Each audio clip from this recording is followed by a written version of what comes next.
Okay, it is live. Sergeants, will you start your recordings? PC recording is underway.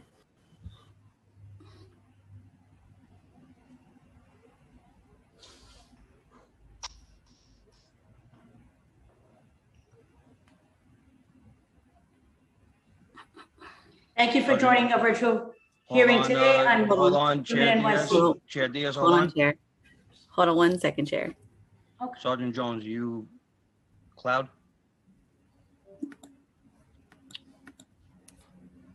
Was not working. I got it now. Backup is rolling. Okay. Good morning, everyone, and welcome to today's remote New York City Council hearing on the Committee on Women and Gender Equity. At this time, would all panelists please turn on their videos? To minimize disruption, please place electronic devices to vibrate or silent.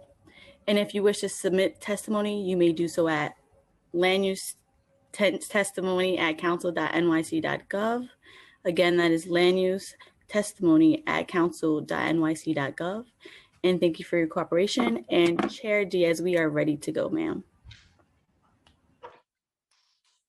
Good morning. Thank you for joining our virtual hearing today on Women NYC.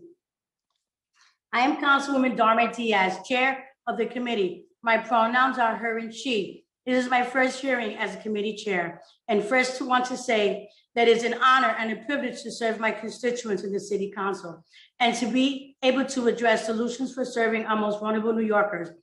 I look forward to collaborating with the committee members, my colleagues and council staff to continue the committee's work related to advancing the economic mobility, social inclusion, leadership, and civic participation of New York City's women, girls, trans, and non-binary, non-conforming individuals.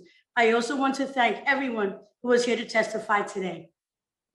Women NYC, which is a part of NYC Economic Development Corporation, EDC, is a website designed to empower and inspire women by connecting them to services, programs, and resources.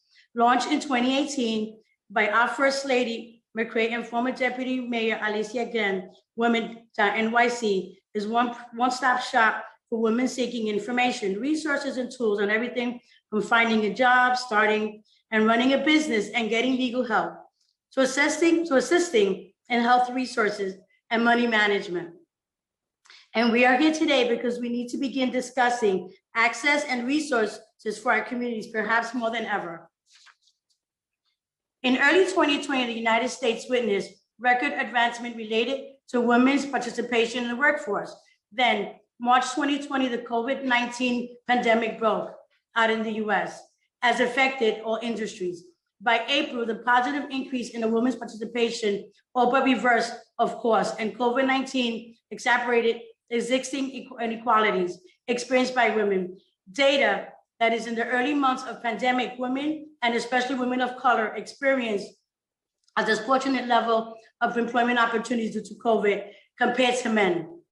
In April 2020, the national unemployment rate for Latina women surged from 4.9% in February 2020 to 20.2%.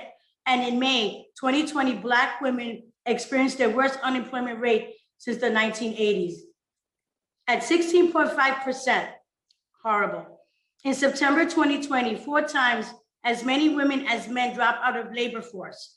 A national employment rate reveals that 100% of payroll jobless in December 2020 were born excessively to women, by women. This pandemic has affected so many. I'm sure this is a story that is familiar to many of us, but it's important to recognize that women have lost a net of 5.4 jobs during the pandemic, nearly 1 million more job losses than for men. Families are hurting. There are long-term consequences of this, and it's horrible to see what leadership will look like in the near future with women being absent at the table. As of January 2020, more than 40% of the jobs lost by women earlier in the pandemic had not returned, while data from February 2021 indicates that 40% of women aged 20 or older who have become unemployed due to COVID-19 have been out of work for more than 6 months. The city needs to address these issues and ensure that it's doing its best to support women and work economic equity. In my own district, which includes parts of Bushwick, East New York, Cypress Hills, Ocean Hill, Bronxville, I see opportunities for women in the city in the areas of development projects. I want to know how we can connect women to secure their in a place of securing good jobs. Obviously, I stutter because I see the process is nowhere near what it should be. The purpose of today's hearing is to gain a better understanding of Women.NYC. I am interested in hearing about Women.NYC services and structure, the website engagement with NYC women and how it tracks success. I'm interested in how the website can better support women in low-income neighborhoods and of color in particular, given the disproportionate impact of the COVID-19 pandemic on women, women of color, women-dominated industries. Before I conclude my remarks, I'd like to acknowledge that last month was Black History Month. Yesterday, I celebrated Black History Month honoring former Councilwoman, former Assemblywoman Annette Brown. Jesus, forgive me, Annette Robinson. She was first elected as a school board member in 1977. She then went on to work, as I said earlier, for different levels of government. I was honored to have A.D. Tish James participate in my process yesterday. As women, we've come a long way. And before turning it back to the hearing monitor, I would like to thank my staff and committee staff for bringing us this conversation today. Thank you. Thank you so much. Thank you so much, Chair Diaz. We can start by going over procedures for the hearing. Is that okay, Chair? Yes. Okay, thank you so much, Chair Diaz. So good afternoon or good morning. I'm Brenda McKinney and I'm the counsel to the Committee on Women and Gender Equity at the New York City Council. I will be moderating today's hearing and calling panelists to testify. Before we begin, we want to remind everyone that you will be on mute until I call on you to testify. After you are called on, you will be unmuted by the host. Please listen for your name. I will periodically announce who the next panelist will be. Council member questions today will be limited to 5 minutes. Council members, please note this includes both your questions and the witnesses' answers. Please also note that we will allow a second round of questions at today's hearing. For public testimony, I will be calling up individuals in panels. However, today we will only have one panel of witnesses. So council members, if you have questions for a particular witness, please wait until that first panel is over and then we'll ask those questions. So as mentioned, I will call up everybody in the order that they will testify and then call you individually to begin. And for public panelists, once I call your name, a member of our staff will unmute you and the Sergeant at Arms will give you the go-ahead to begin speaking after setting the timer. Please note also that when you are unmuted, a little box will pop up and you have to accept the unmute. As a reminder, all public testimony today will be limited to 3 minutes. After I call your name, again, a brief moment and wait for the sergeant's cue. And just as a reminder, we will accept written testimony up to 72 hours after the hearing. Written testimony can be sent to testimony@council.nyc.gov. So please note the email address is testimony@council.nyc.gov. So today I will begin with the administration testimony and call on the following members of the administration to testify. This is for the oath. So I will call on both Executive Director Penn and Deputy Director Baker. So today we have Faye Penn, Executive Director of Women.NYC, and Jasmine Baker, Deputy Director of Women.NYC. I will deliver the oath to both of you, and I will call upon each of you individually to respond to the oath. If you can please raise your right hand in Zoom. Thank you so much. Do you affirm to tell the truth, the whole truth, and nothing but the truth before this committee and to respond honestly to council member questions? Executive Director Penn.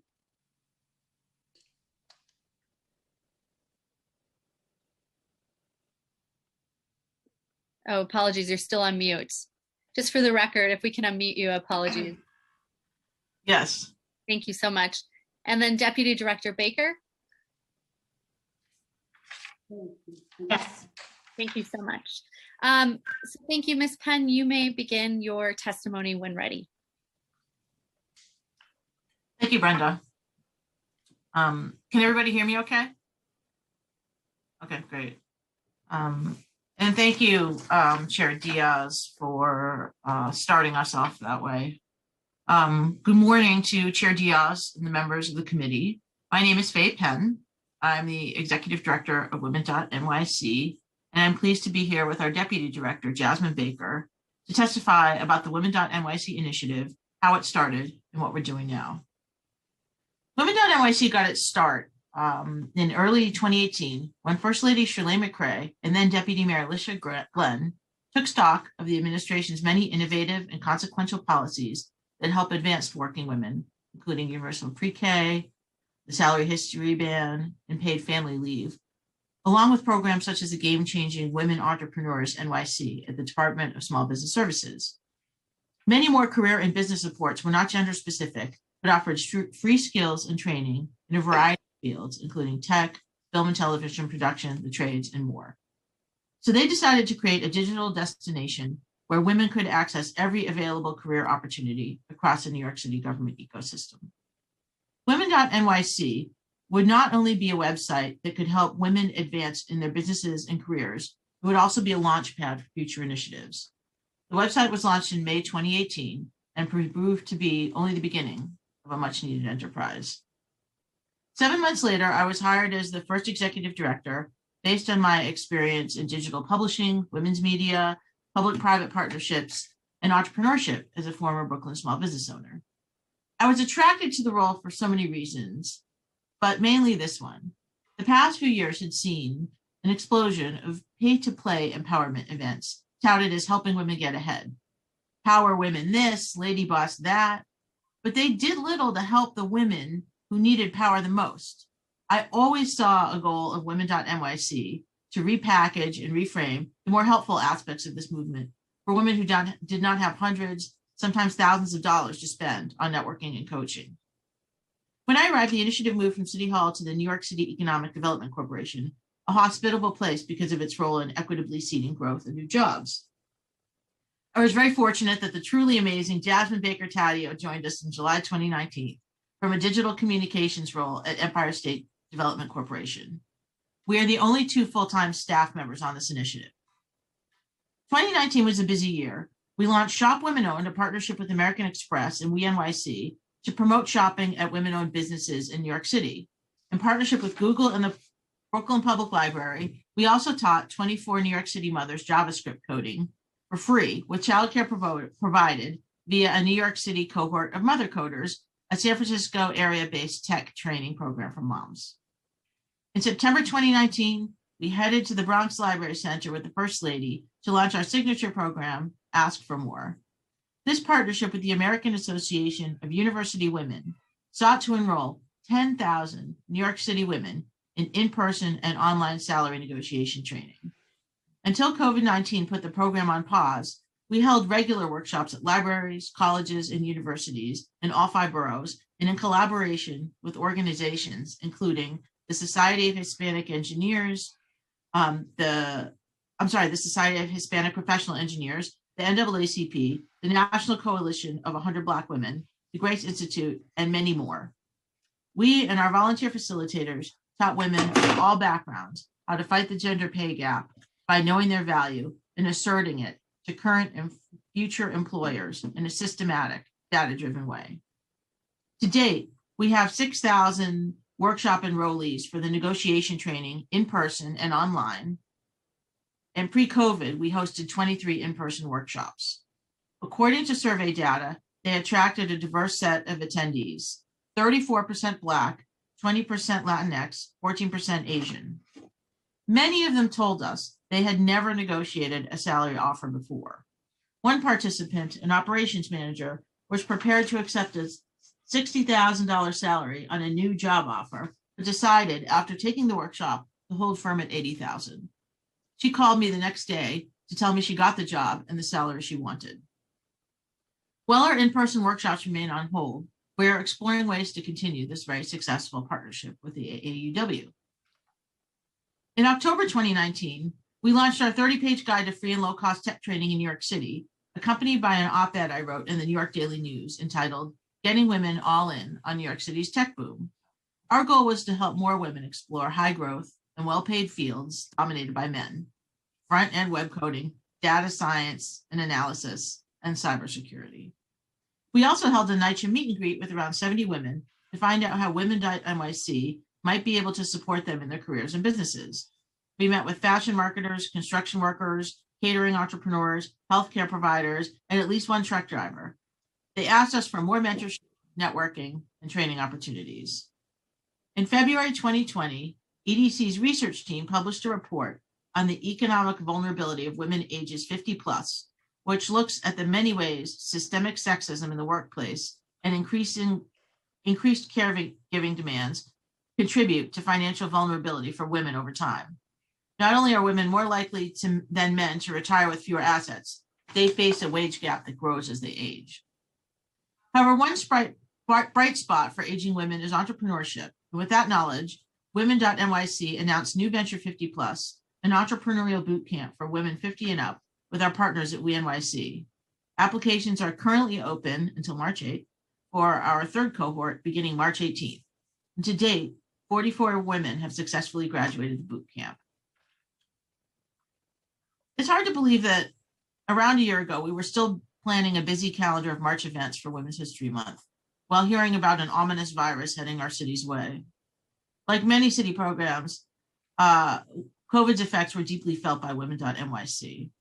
Our in-person salary negotiation workshops ended, our collaborations with other agencies were put on pause, and our in-person events were canceled. At the same time, as Chair Diaz so eloquently laid out, the need to help women in the workforce has become ever more urgent. We have all seen the deeply troubling job loss numbers of a pandemic that has landed hardest on women of color. As we geared up for post-pandemic recovery, our strategy shifted to external outreach and planning for 2021, with an overarching focus on forging professional connections and supporting women in the workplace. In March 2020, we updated our tech training guide to feature all online courses to help New Yorkers gain marketable tech skills while quarantining at home. We also rolled out a COVID-19 resource guide identifying helpful information and volunteer opportunities for New Yorkers in need and those looking to lend a helping hand. Starting in May 2020, we hosted a series of virtual women's leadership roundtables designed to surface equity-driven recovery ideas for COVID-19 in the areas of entrepreneurship, workforce development, food and hospitality, philanthropy, public policy, and age equity. The roundtables were attended by various nonprofits, public sector, and academic thought leaders, as well as city agency representatives. We also used our social platforms to highlight New York City women who are really showing up for their communities during COVID-19 by opening neighborhood fridges, distributing hygiene kits and mobile showers to struggling New Yorkers, providing free therapy to first responders, and reaffirming our city's collective spirit with a Love Notes to New York City campaign. The pandemic also inspired us to reimagine our work. Given funding challenges, what could we do? What resources could we marshal to help women who are not only overwhelmed by life's demands, but more in need of career supports than ever? We came up with two key areas of focus: the childcare crisis and the network gap. The Childcare Innovation Initiative is a new cross-departmental team at EDC dedicated to closing the data gap on how New Yorkers have been affected by the childcare crisis and thinking through ways to expand access to childcare. COVID-19 has crystallized what we already knew, that our country's approach to childcare as a private family matter rather than an economic development issue is not only an outsized strain on families, but a particular hindrance to women's professional advancement. This is something at EDC we are spending time looking at and look forward to coming back to this committee later. Our other area of focus is the network gap. When we talk about economic advancement for underserved communities, we often talk about skills training, but that's not enough. According to LinkedIn research, where you grew up, went to school, and have worked contribute to up to a 12-time advantage in access to opportunity. The network gap, while not a new problem, is a prominent one. Lack of access to strong networks has long been identified is a major contributor to the gender pay gap, the racial pay gap, and the underrepresentation of women and minority and senior roles in organizations. And so later this year, Women.NYC plans to launch an all virtual digital networking hub for New York City-based women to target longstanding gaps in networking, career opportunity, and professional development, particularly for Black and Indigenous women of color. On the platform, emerging professionals will be able to connect with established professionals from New York City companies for mentorship, coaching, and network building. Recently, we secured some private funding and currently are reviewing tech partners via our public solicitation. We are also re-upping our public event schedule and have a busy month ahead of us. I'm doing a free workshop called It's Never Too Late to Pivot on March 10th as part of a month-long series of free coaching events from an organization called the Female Quotient. On March 19th, we are partnering with LinkedIn for an event aimed at job seekers who want to expand their digital toolkits. The event consists of LinkedIn Masterclass, small group coaching, and a year of LinkedIn Learning, a platform offering online courses on in-demand tech training. And later this month, we're kicking off a series with Luminary, a co-working space, aimed at forging crucial career connections when it's so challenging to do so. Like all of our events, they will be free and open to the public. I mentioned that I am leading a pivoting workshop, and I just want to say a word about my own turn to public service from the private sector more than 2 years ago. It took me a while to land here, nearly 3 decades, and I'm so grateful I did. In all my career twists and turns, I never could have imagined that my day job would be working to help make the city I love so much a place where women can thrive professionally. It's immensely rewarding work made better by my partnership with Jasmine, a New York City born and bred talent and an incredible collaborator. Thank you for offering us the opportunity to share our work. I want to thank the members of this committee, as well as City Hall, City Council, and EDC staff who helped bring this hearing to life. Jasmine and I are here to take any questions you may have. Thank you. I want to start by first acknowledging my colleagues, and I feel strong and empowered how I look to see a large number of my committee members are men. So we're going to hold you to task on that. I like to first start by acknowledging former and re-elected Councilman Gennaro. That thank you for joining the committee. Is a present opportunity for me, knowing that I'm a new member. I'm about 3 months in tomorrow, so I will stand on your shoulders just a little bit in your leadership. Also, former Chair Helen Rosenthal, it's on. I thank you. Thank you for working with me as I'm transitioning into trying to fulfill your shoes. You've did amazing work, and I can only hope as I move forward to make you proud. My understanding is that a few of my other colleagues are here. Carlos, CM Carlos, I'm going to pronounce it the Spanish way. Maybe you can come back and just wave a little to us. I'm sure he's preparing a question or two as well. Did I miss anyone, Brenda? Councilmember Lander as well. Councilmember, oh, I'm sure Lander will have a question or two for me or for us. I'm going to start with my first, I'm going to share with you a little bit. If you don't know, I come from the shelter system. I spent 13 years predominantly working with women in the shelter environment. And I didn't know of Women.NYC, which I found somewhat disheartening.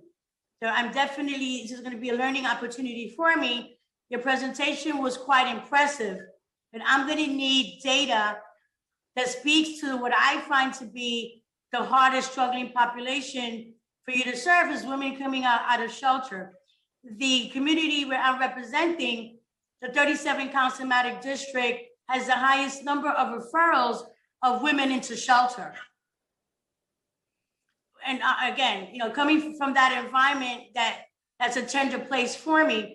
Then also, I see you use the term Latinx. That's also a term that's not quietly understood within my community. I'd like for you to break down to me, when you say Latinx, are you able to break it down to me a little more thoroughly? Are we speaking to the Dominican population, the Puerto Rican population, the Mexican population? Is important to me to know how you're engaging with us individually, as you eloquently lumped us up by saying putting us into Latinx. If you can please start with the data and the shelter families you've been able to engage. Okay, thank you, Councilwoman Diaz. I appreciate those questions. So I wanted to sort of take a second and back up and make clear that our role is to amplify existing programs through the city and also launch some of our own. We're a program of 2 people, and we have amazing resources at EDC to take advantage of. I think what is really helpful about us being here is the opportunity to amplify what other city agencies are doing to help women, whether they're coming out of the shelter systems, graduating CUNY, potentially coming out of community college, potentially coming out of a tech boot camp. We're here for all women of New York City, and we can't serve everybody by ourselves. But what we can do is amplify existing work of agencies and other agencies in other parts of the city government. So our goal is, if there are programs to help women coming out of shelters, we would love to amplify those. And we also would like to make sure that women coming out of shelters have access to the programs that we have coming up, particularly our networking platform, our LinkedIn event, anything else, any of the job skills and services that other agencies are offering on our website. We're here to help get the word out. So we don't have the capacity as a small entity really tailor specific, the 2 of us alone, to tailor specific programs to specific populations, but we'd love to help. In terms of the next question, I appreciate the question. I'm not sure that the survey data that we have gets as specific as you'd like it to, but I'd like to get back to you on that. Okay, and then so it sounds to me, just for my clarity, that you don't have a relationship with Department of Homeland Services. Have you ever done a presentation? Thrive NYC was where I participated and was certified as a first responder for anyone in need of mental health. And that was something that was pushed greatly through DHS to us. So for my clarity's sake, moving forward, if you do not have a relationship with DHS, I want to make it among my priorities that we do have that conversation. I don't think it should be as women are exiting the system, that's the first point of conversation. That should be part of our intake process. And that's how I see it. I really appreciate that. And that sounds like a great opportunity for us. We need these inbound conversations and connections. That's really helpful to help us do our work. And we'd love to collaborate with you on that. Okay. Then before I move on to one of my colleagues, your data, and breaking it down by zip code, I'm really eager to know for the 37 Councilmatic District, if you're able to bring it home for me to that minuteness, more so because during the rezone that took place about 4 years ago, we were promised via EDC a significant amount of training and employment opportunities, and I'm not seeing that. If I understood correctly, you mentioned opportunities in the area of trade. And with all the development that's happening in my community, I'd like to know if we were able to train individuals to be part of the current workforce that's needed here within my district. Maybe Ms. Nunez would. Sorry. Okay, thank you for that question also. So we, as I said before, I think you're speaking to the aspect of our website that sends people to other agencies and programs, and we don't collect data for other agencies in terms of, so if the job, we'll send somebody, if there's a job training program run by another agency, we help people find out about it on the women.nyc website, but we don't track the job training numbers for those agencies by gender. So then how do we measure your success rate? Well, I think that there's a couple of ways to do that. I think that one of the ways that we can do that is look at the programs that we run ourselves. And I think, I can talk a little bit about our success rate with the salary negotiation workshops, which was a program that we really developed and operated and ran. You want me to talk a little bit about that? I like to, because I need to walk away with outcomes. Okay, I appreciate that. Thank you. So the salary negotiation workshop, if I have the opportunity to speak about that, was a program that was developed by the American Association of University Women. They approached us about rolling out the program in New York City, and the idea would be to educate 10,000 women in New York City in salary negotiation. We had hoped for a multi-year program of in-person and online workshops, but we only got, we launched in September 2019, so I guess that was about 6 months into the program. We had workshops in all 5 boroughs. We also partnered with libraries and other community organizations, and we really relied on them to get the word out to their members. And prior to COVID, we had about 3,000 women enrolling across the city, in person and online. And since COVID, we've had 3,000 more primarily online. And we had about 50 to 100 people at every workshop, and we had 2 or 3 a week. We had 23 workshops before COVID. And what was really impressive about, I feel like that, what I'm proud of with that effort is that we had community partners involved. We had women of color facilitating in many instances. We were able to reach women in all 5 boroughs. We had a diverse cohort of women participating, and it was free. The city didn't have to pay for the program. We had some marketing costs and some promotion costs associated with it. So I feel like that is really, we got great feedback. I mean, it's hard to really gauge longitudinal results from salary negotiation when COVID came along a few months later. These are skills you develop over your lifetime and use over time.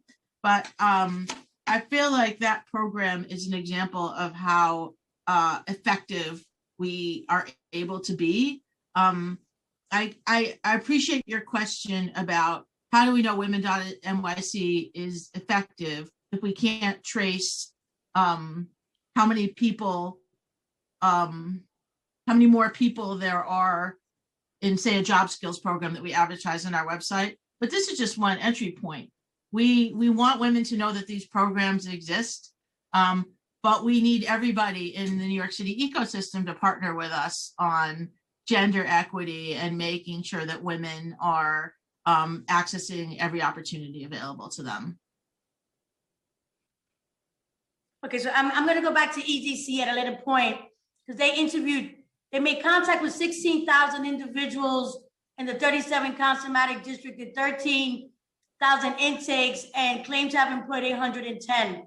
So I'm going to try to figure out in the next couple of months if any of those 810 were exposed to any of a referral to you at all.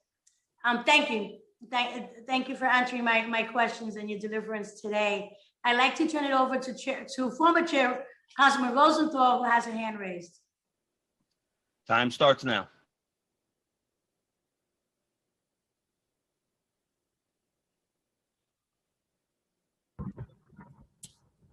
Hi. Can you all hear me? Yes. I'm driving, so apologies for the lack of video.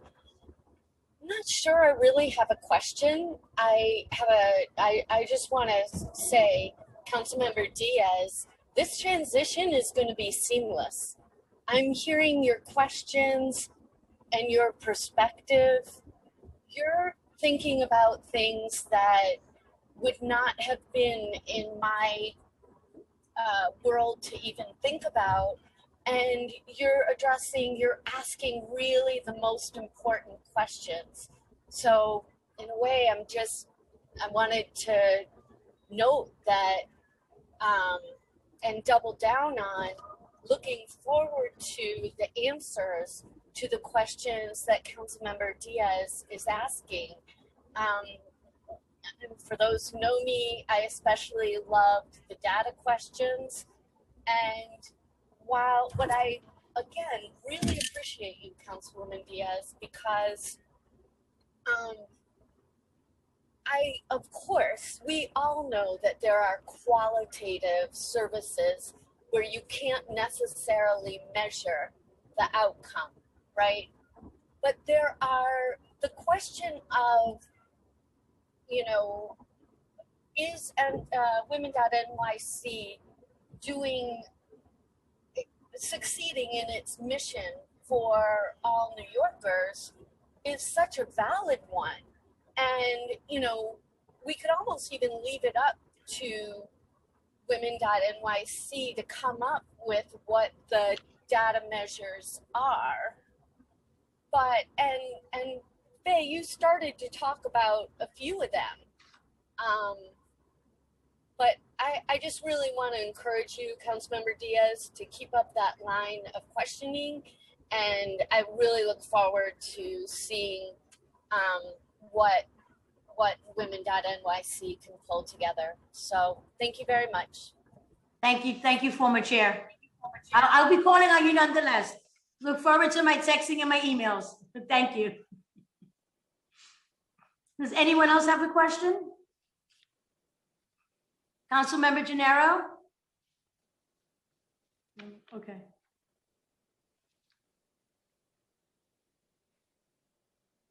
Chair, we're not seeing any hands raised. We're just checking. Oh, okay. No council member hand raised at the moment. All right. So you all know I had a million questions to ask you, but definitely with your opening statement, you answered some of my questions. So I just need a second to see if you've missed any of my points. So I'm hearing here, and then I'll be as candid as possible. One of the questions we discussed internally was there's been a lot of news in reference to the Biden administration, the Gender Policy Council, and it's also called Gender for Women. What are your thoughts on that? Have you done some research, some studies? Do you see a way how you can perhaps link within that conversation? Well, thank you for asking, Chair Diaz. I mean, I think it's very early, but boy, is it good news to have an administration that's taking gender seriously and women in the workforce and childcare. I think that we are very open to seeing how we can collaborate, and but I think it's just very early in these efforts to understand where it's going and what those opportunities look like. Okay. When you started your process, did you have a target number of success stories you wanted to have? Like, I know for me, when I decided to participate in public service at the age of 19, I wanted to be able to know that I impacted one person, one family in a positive way, and I was able to measure my outcomes that way. Today, I'm responsible for 152,000 families in my district. So to me, short-term and long-term goals are important. I did not read your RFP, how you all started, how you would see your measurables. Do you remember what your target number was? And if you feel I know you say it's hard for you to pinpoint because everything gets outsourced, but is there somewhat of a number that you think comfortably you've been able to achieve since your original thought process? That's also a great question. I would say that every time we launch a program ourselves, the success metrics, what does success look like, is the first question that we ask. You know, when we're sending people all over the city ecosystem, we can't be responsible for everybody's success. But I will say that I go back to the salary negotiation workshops again, because it's the one program that we owned ourselves entirely, right, as an entity, and that we were able to reach so many people in such a short time, I think was a success, even though we didn't we weren't able to, we had to pause in-person workshops because of COVID.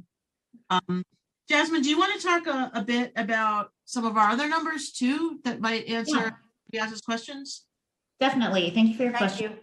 I just, want to reiterate what Faye mentioned in her testimony about Women.NYC's mission and the services we provide along with how we provide them. So since our goal is to make sure that New York remains the best place in the world for women of all backgrounds, ages, and abilities and identities to thrive in their careers, we have kind of 3 ways that we go about achieving that mission.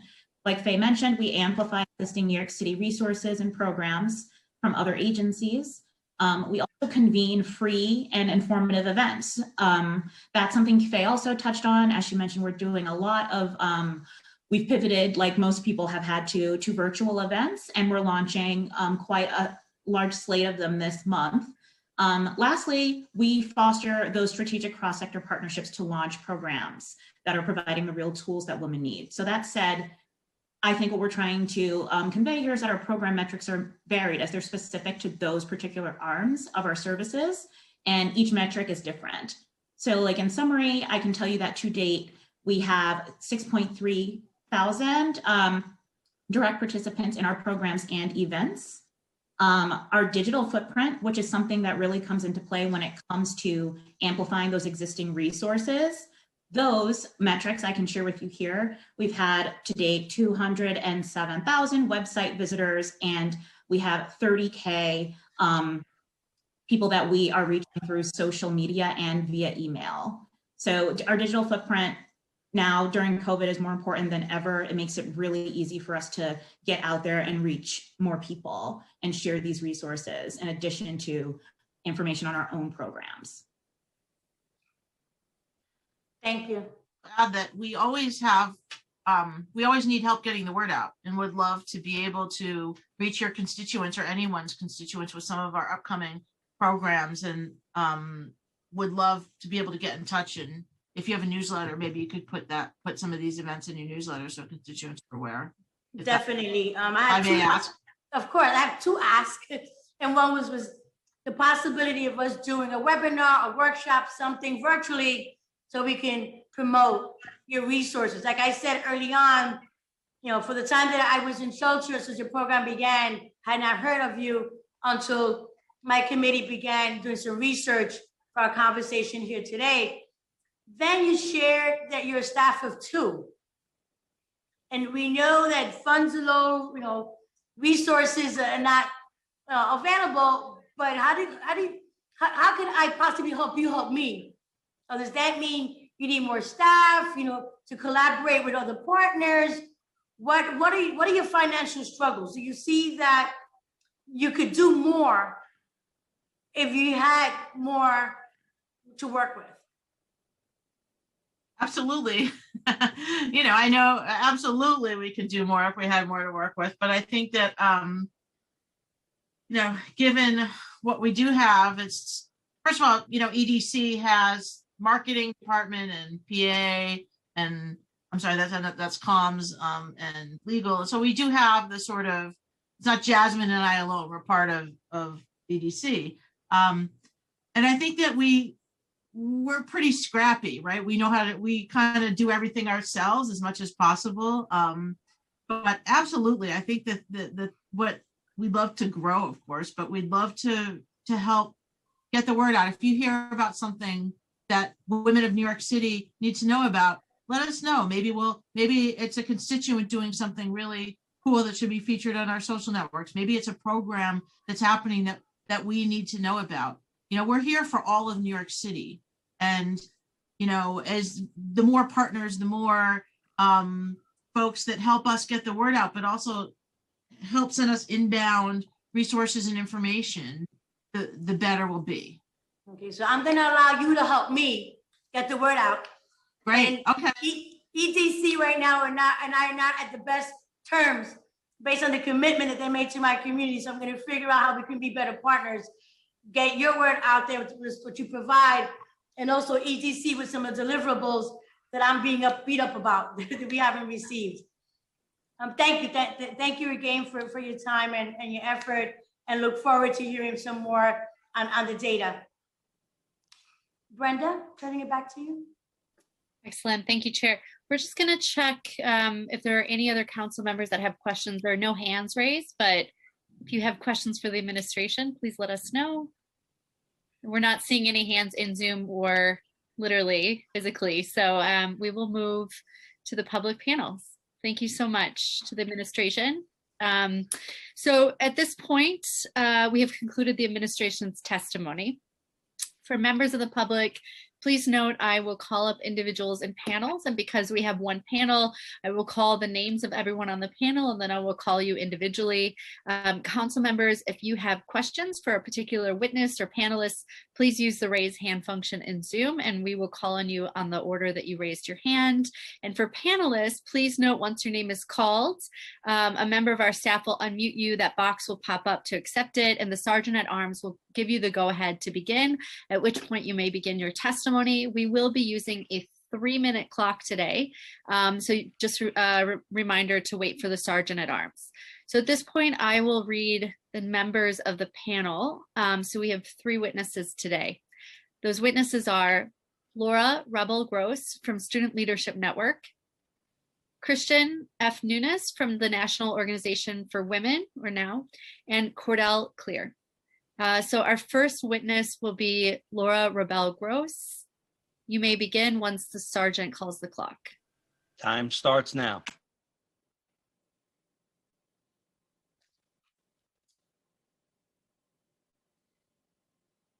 Our first,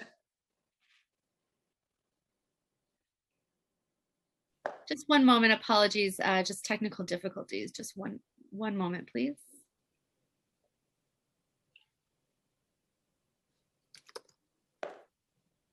Okay, we will go to our second panelist, Ms. Nunes, Christian F. Nunes from the National Organization for Women. You may begin once the sergeant calls the clock. Thank you. Time starts now. Thank you all. Good morning, members of the Council and Committee on Women and Gender Equity. As I said, my name is Christian Nunes, President of National Organization for Women. I want to thank Councilman Diaz for this time and inviting me to share a few words. I just really want to talk clearly about why this important issue is a feminist issue for the National Organization for Women and some of the work that we are trying to do legislatively to combat the impact of housing and homelessness on BIPOC, which is Black, Indigenous, persons of color, Latinx women, and TGNC, which is transgender, non-conforming women, and those identify as women. So I just wanted to start off by just talking about what we've been through this last year in 2020.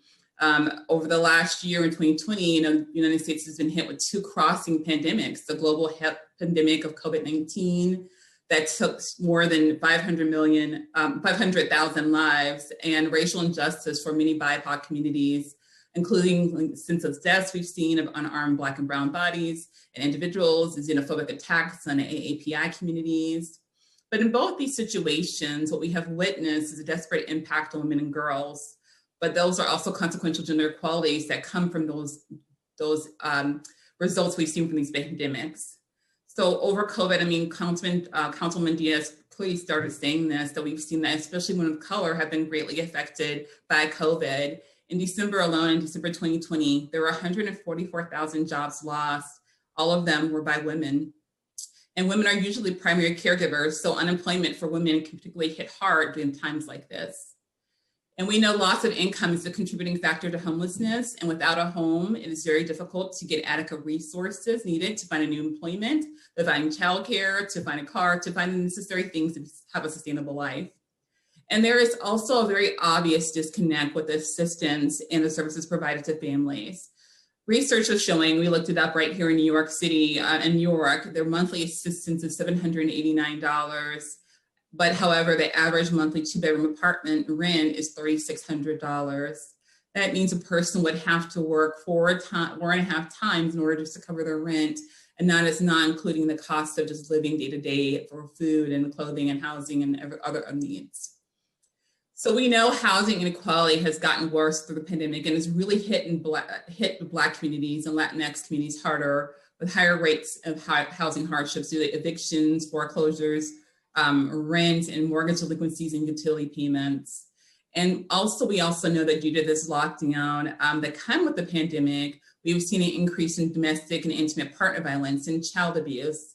And in some of these situations, those individuals, those women and children, felt like the only option they had was to leave their home. Time expired. And Can we please give him more time? okay, Thank you. so there's a lot of statistics, so we can go on and on about the statistics, but I think what we clearly want to understand is that housing is a feminist issue because it talks about the intersects of oppression that women are experiencing from their gender, from their sex, from their race, from their economic disadvantage. And that now we are working really hard to work locally and federally on legislative advocacy to help change policies and laws and act and help get bills passed that will really make sure they're inclusive for women. And a lot of times we have to look at housing policies have not been from the place of a woman's standpoint or for the place of children. And so it's really important. And we partnered with National Coalition for Homelessness to really work on launching a campaign that will be very inclusive for the needs of women and children. And we're really excited about that. And we will continue working with other organizations like Legal Momentum here that provides a help hotline for anyone that's discriminating, gender, domestic or discrimination violence, sexual violence, or gender violence abuse in their homes or workplace. And I also would be remiss if I didn't talk about our New York State chapter and our New York City chapter who've been doing extreme work on the state and local level to really truly bring forth changing laws so that we can help impact and create a sustainable and safe life for these women. So we have to look at this as a holistic perspective. We cannot address gender equity if we're not looking at the whole system and how it impacts a woman. And now is here to continue working with common cause coalitions and allies to do this work through education, legislative advocacy, and activism. So I will stop there so that I save my time. Thank you. Thank you for your presentation. You spoke to my heart. Women, gender equity, and I know I'm being redundant, but spending 13 years with working with women and knowing, that feeling when I was able to go sign the lease with one of my families or give them the keys, that's a sense of freedom and independence. So thank you for being on today. Thank you for your vision. Thank you for the data, because this is something that's being streamed, and I'm hoping someone out there is listening to our plight. As I said earlier, we have the highest number of referrals into the shelter system, which trickles down to our little people, right? We're our foundation. If you don't have a home, you don't have a place, right? I experienced homelessness at the age of 19 and a half. I was a young mom. It was an experience for about a month, but nonetheless, it was my experience, that sense of not knowing.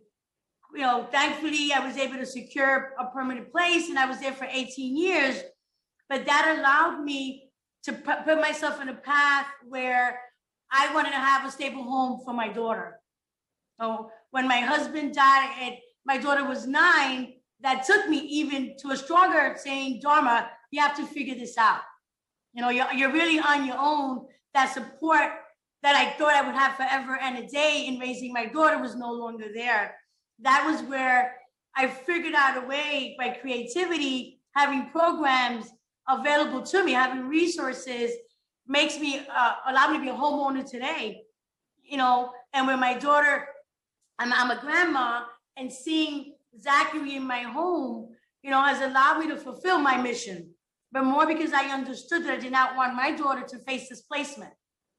Having a landlord saying you have to move because you're pregnant, it's inhumane. And then you have to move again because your baby cries.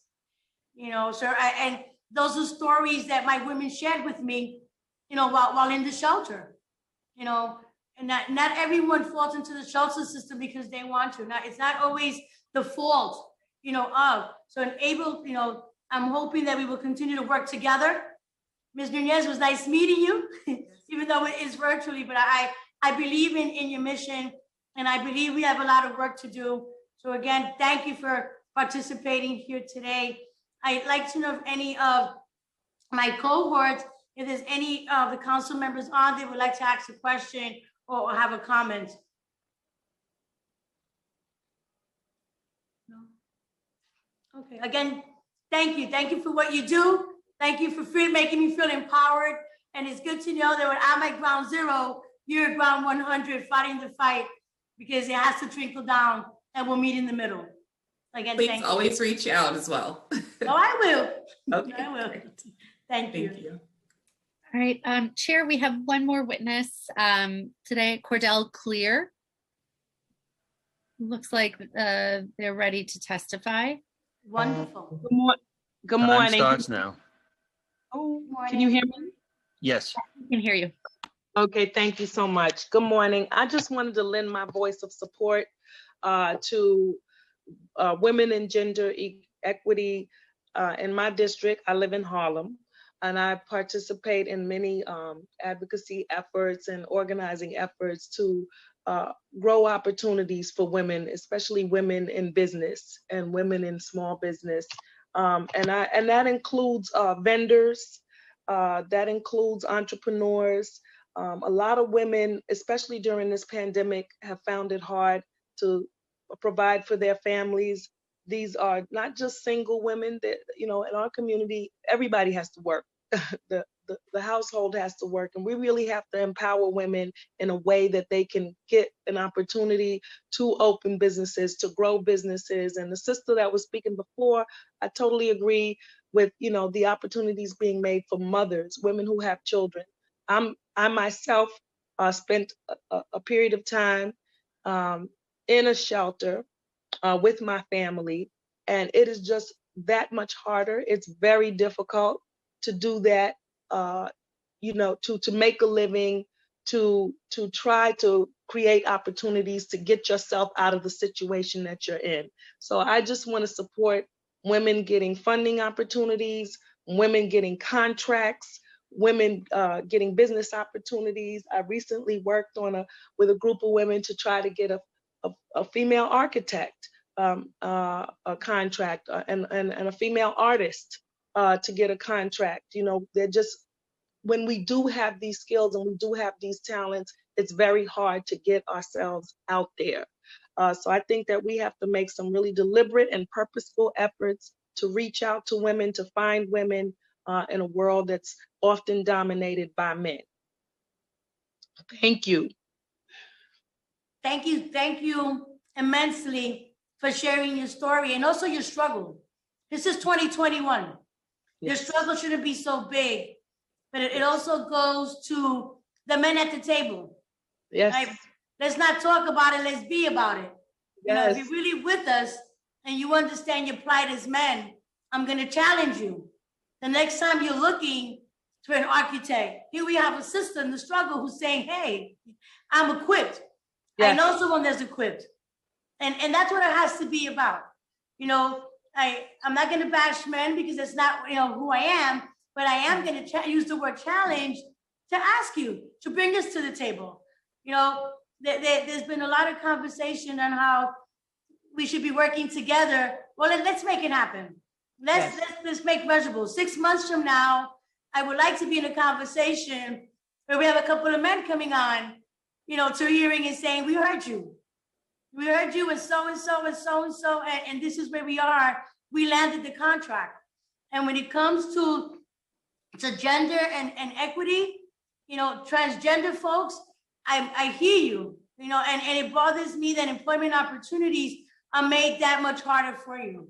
It should be about your resume, how you present well. So please know that in Dharma, and I'm going to say Dharma because that's how I want folks to see me, as the individual that's transitioned from the voice to not being at the table.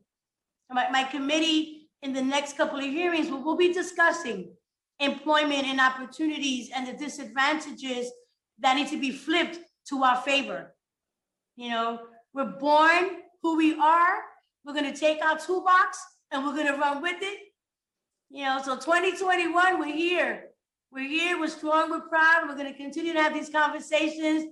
Cordell Clear, thank you. Thank you for coming on. I'm sure it wasn't easy to get up this morning and say, I'm going to tell my story.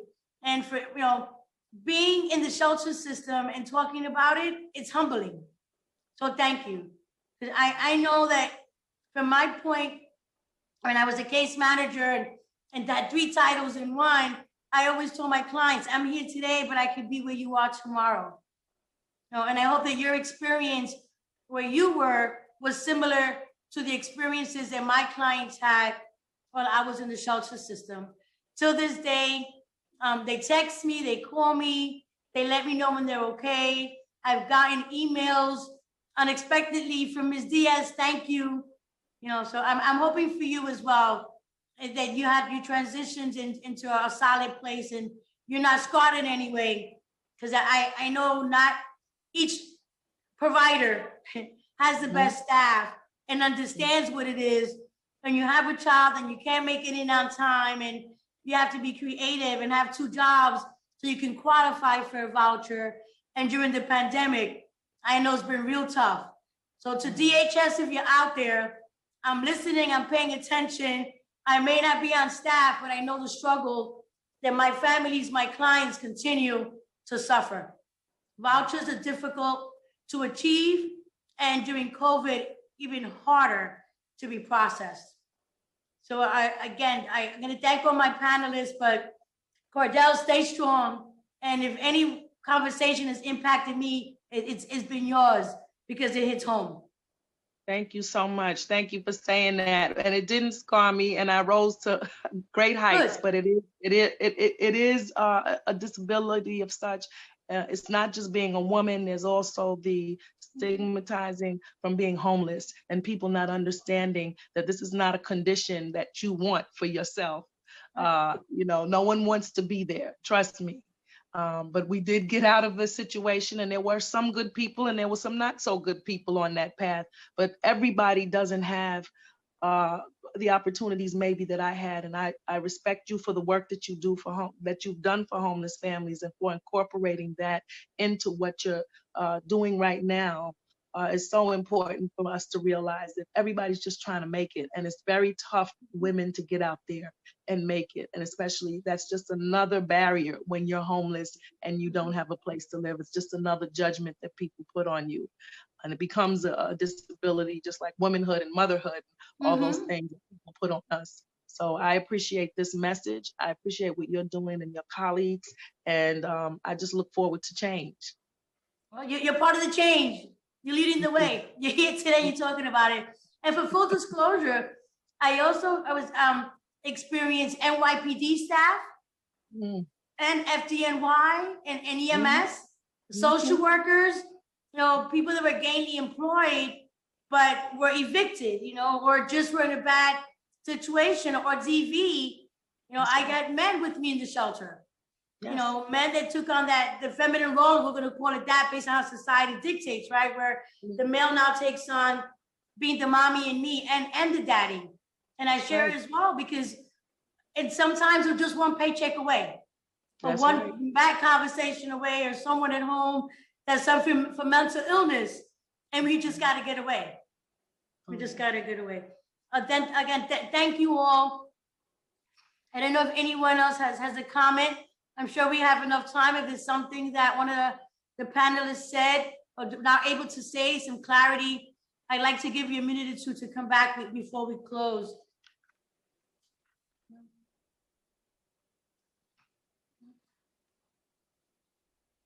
I think Ms. Nunez.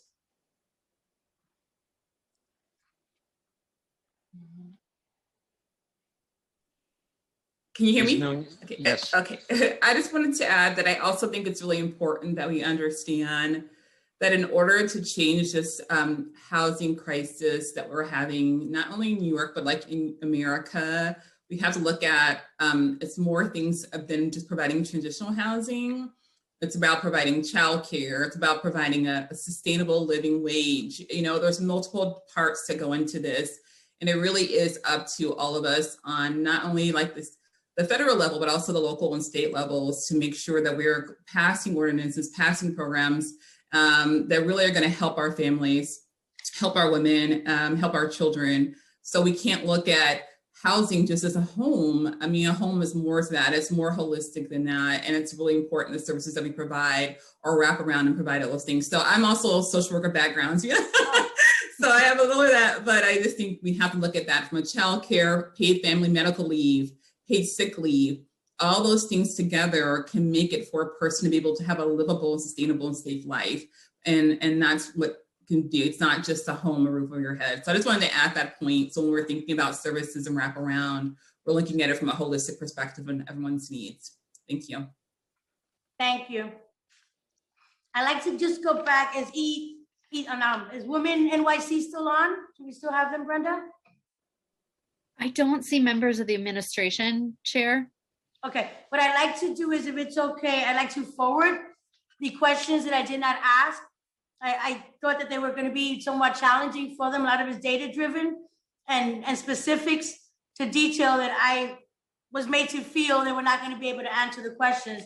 But I will give categories to where we were going to emphasize on was have more questions in the area of engagement, advertisement, which obviously I feel is lacking, the resources, employment, more of the target database, which I asked for, small business and entrepreneurships, workshops, and then a program, She Built NYC.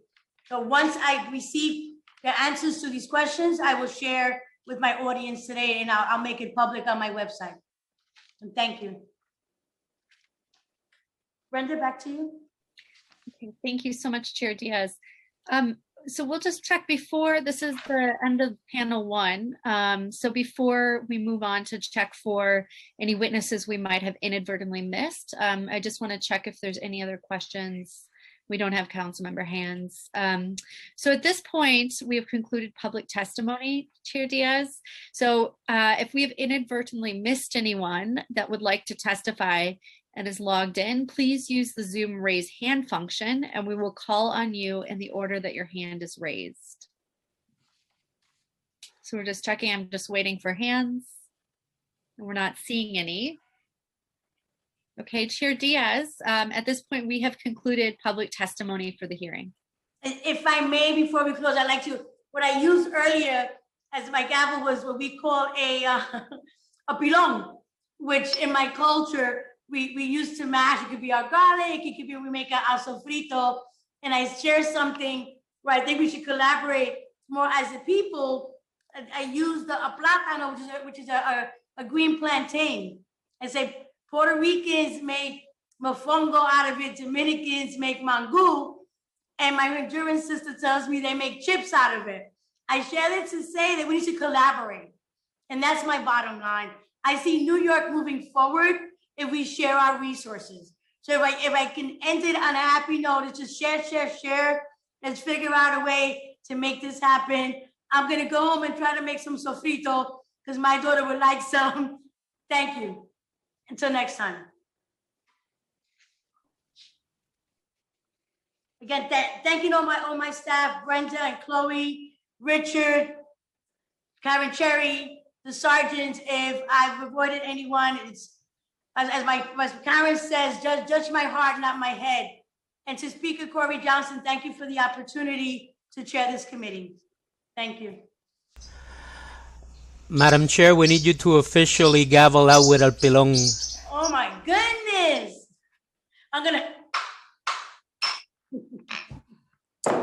Thank you.